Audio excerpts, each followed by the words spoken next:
Mugeuzeni upande wa pili ajosoma utuba ya mbocho na eto mwingine kile situ atoshika kabila mwambaka asome akala. Basi alamu amarehemu atunda bino. Marehemu aliitwa kwa jina la Wilson Saleh Mshimbe. Huyu alikuwa wa jamaa ya Bashiba Kela, nyumba ya Ibanda. Baba wa marehemu aliitwa Saleh Masoela na mama aliitwa kwa jina la Famia Aenge wa jamaa la Bashimindi, nyumba ya Mase. Marehemu alizaliwa tarehe 12 mwezi wa pili mwaka wa 1969 pale mjini Burundi. Marehemu Wilson Saleh Mshimbe alisoma primary school Bujumbura, Burundi, na alipomaliza primary school akaenda Kongo akasoma sekondari, akapata diplome section pédagogique. Aliwahi kufika kwa universite lakini akuendelea, akaishia Mugin 1 akatoka kulingana na tatizo la familia. Basi huyo marehemu alioa mke wake kwa jina la Mwenge Wilson wa jamaa la Balala, nyumba ya Bashi Lolenda, mwaka wa 1996. Kama tunao kumbukumbu, ilikuwa ni mwaka ambao wakimbizi walikuwa wanakimbia toka Kongo kuelekea sehemu mbalimbali. Marehemu alibahatika kuzaa watoto 15 duniani, wavulana 9 na mabinti 6. Walio hai kwa leo ni 13, wavulana 7 na wabinti 6. Jumla ya watoto walio hai ni 13, waliofariki ni 2. Marehemu aliacha mjukuu mmoja tu hapa duniani. Marehemu aliishi akijishughulisha kwa kazi mbalimbali, na hasa alikuwa mwalimu wa shule la msingi pale Uvira, hapo ni Kongo. Basi alipokimbia akimbilia Lugufu huko alibahatika kuwa mwalimu mkuu wa shule Nyerere, ambaye alipafundisha miaka sio kuwa midogo. Alipotoka Lugufu akaja Nyarugusu. Hapa Nyarugusu alibahatika kuwa mwalimu wa shule la msingi hapa Tumaini Kade, na akawa pia mwalimu Epe Amani Ade, na akawa pia mwalimu hapa Epe Umoja Atua. Pia alibahatika kuwa animata mshirika la MSF hapa Nyarugusu.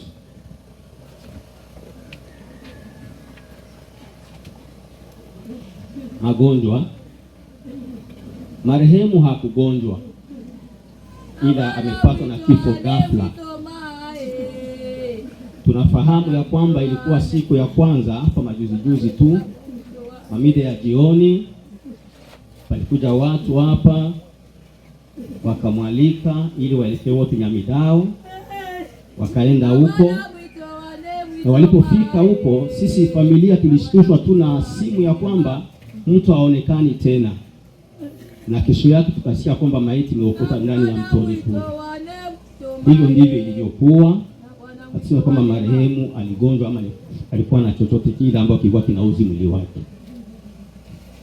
Basi marehemu hapa duniani ameishi siku hizi.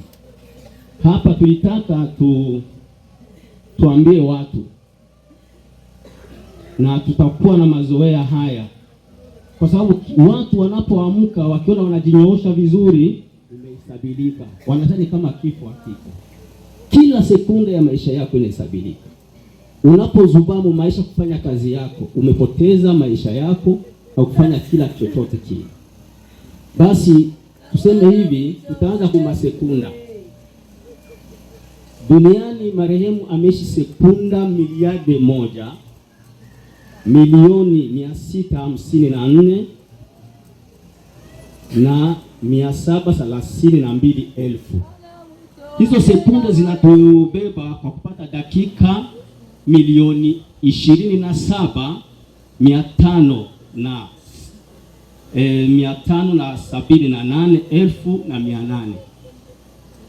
Hizo dakika zitatubeba kwa masaa 459,644. Masaa hayo yakatupatia siku 19,152. Hizo siku zikatupatia wiki 2,736, na hizo wiki zikatupatia miezi 684, na hiyo miezi ikatupatia miaka ya marehemu ameishi duniani miaka 57. Hiyo tunabisema, ila kila mmoja awe na elimu ya kuwa maisha yake yanaendeleaje. Kila sekunda, kila dakika, kila wiki, kila mwezi, kila mwaka unahesabilika. Kumbe ujilinde, usizubae. Basi tumeisoma kwa niaba ya familia ya Bashiba Kela, na tunamtakia tu marehemu apumzike kwa amani. Bwana sifiwe sana.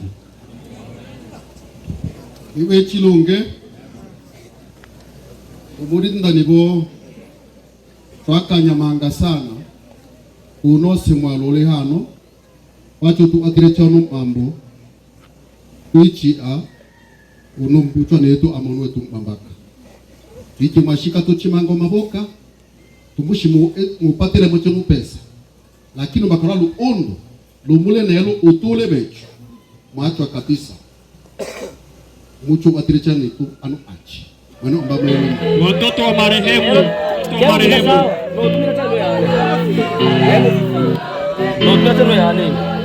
watoto wa marehemu, karibu watoto wa marehemu. Naona wengine wanaongezeka. Shika watoto wa marehemu shika. Tunamsubiria mke wa marehemu kama ataweza. Baada ya watoto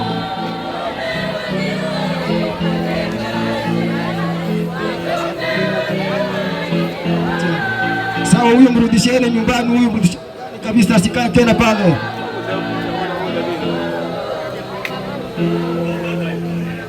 Kwa kusubiria mke wa marehemu, marafiki mujiandae pale, marafiki wa marehemu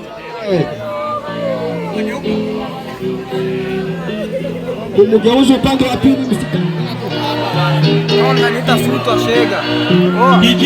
Gigi.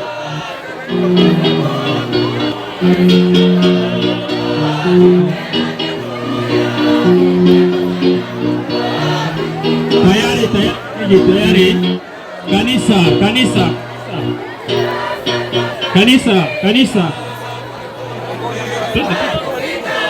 Kanisa. Inawezekana kila mmoja wetu baada ya kuona jeneza hili hapa akawa na swali na jibu akalipata mwenyewe, na swali litakufa. Na baada ya kuona hilo, mwanadamu akafikiria ya kwamba kumbe maisha ni bure.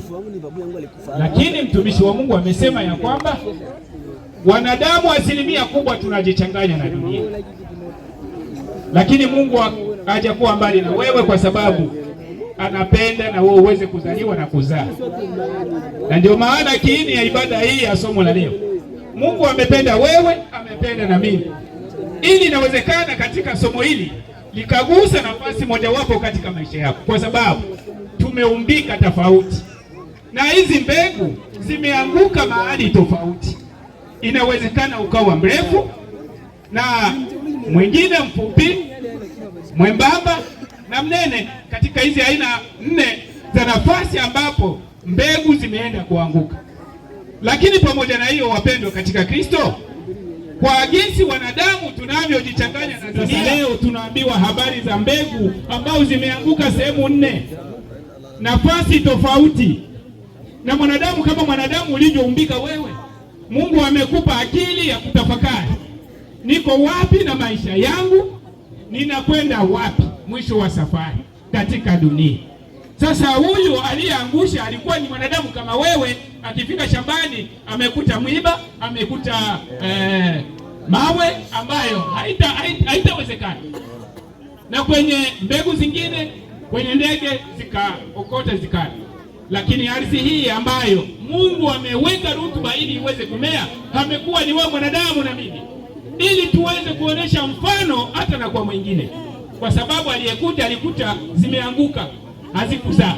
Sasa je, amekuja mtu wa kuweza kukuonesha ya kwamba hizi mbegu zinakaa sehemu nzuri. Malaika alikuja na kusema njoo, umeitwa. Na leo hii mpendwa, huyu mwenzetu ametoka nyumbani kwake kaenda sehemu kwa ajili ya kuweza kutafutia maisha ya mwili huu, lakini jioni tukapata habari ya kwamba ametoweka. Tuko wapi? Wewe ambaye ni mbegu nzuri amekuumba ili uweze kuishi maisha ya umilele iliyo yafaa nzuri ambayo itakatika tena, lakini kwa leo bado unachezea mbegu ambayo Mungu ameweka ndani yako. Tazama ndugu, tazama dada, muda wetu duniani upi? Kama huyu ndugu yetu leo tutasikia ya kwamba amefanya miaka 50 na ngapi, aidha 60, lakini maisha yapo mbeleni ndio marefu zaidi. Unaitunza mbegu ya Yesu Kristo mpaka leo. Katika miaka yako umesikia neno la Mungu lina nafasi kwako, aidha unasikia lakini unapuuzia, au limekaa lakini alifanye kazi. Lakini kwa leo unataka kuhubiriwa ya kwamba tufanane na mbegu ambayo nenda kupandwa kwenye ardhi iliyokuwa na rutuba, ili siku moja uvunwe katika uhalisia ambao Mungu ameweka ndani mwako, na siku hiyo kweli utaona faida ya mbegu ambayo ulienenda kuitetea katika maisha yetu ya ulimwengu huu. Kwa sababu asilimia kubwa tukitoka hapa wengine watasema ameenda zake. Sasa ya kwako je, haipo? Kwa hiyo mpendwa ndugu, mpendwa dada, kwa siku ya leo tukumbuke kwamba wewe umekuwa mbegu halali na hisia ya Mungu imeenea kwako, lakini usipoitunza hautaenenda kuona faida ya mbegu hiyo. Mungu atubariki.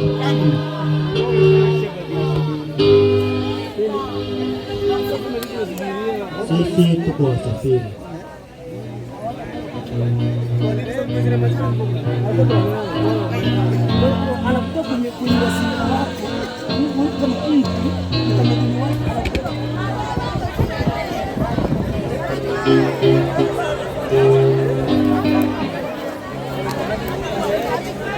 Twendeni askari watu wa Mungu, Yesu yuko mbele, tunaomba ametangulia Bwana vitani.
Polepole sana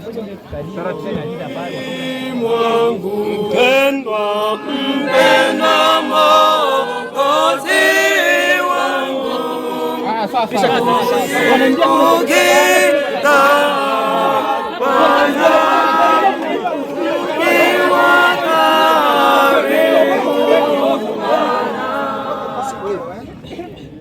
mwingina china ne abecha tata mwana na ntema wama iseto mwene ombe tena twa ukanya maroma eno ekolo umasoka moto edela bali alubali olonu molwe momo singela na iyo chahano tawula na obalembe abo bebulinda chitalo ke twa ona tata ulu molo soto ola no lunge tenda obe na obe bulinda obi mwene tenda ulwani ne pita ayete thule na obe yetunga na utobu ele itibila utubu ela bakiba malai na bake bana bakotu mbewe longa tayecho tole emweko ande udema ya yo oda bichelele oto eje na bamanga bachelela utendela ma bili bitomo na oano mingesi na utuma Yesu Kristo tole mubona bibyo amen amen. Bwana neema yako wewe, Bwana neema, Bwana neema, Bwana neema yako wewe iko na niongoza njia ya moyo wangu karibu na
Amen.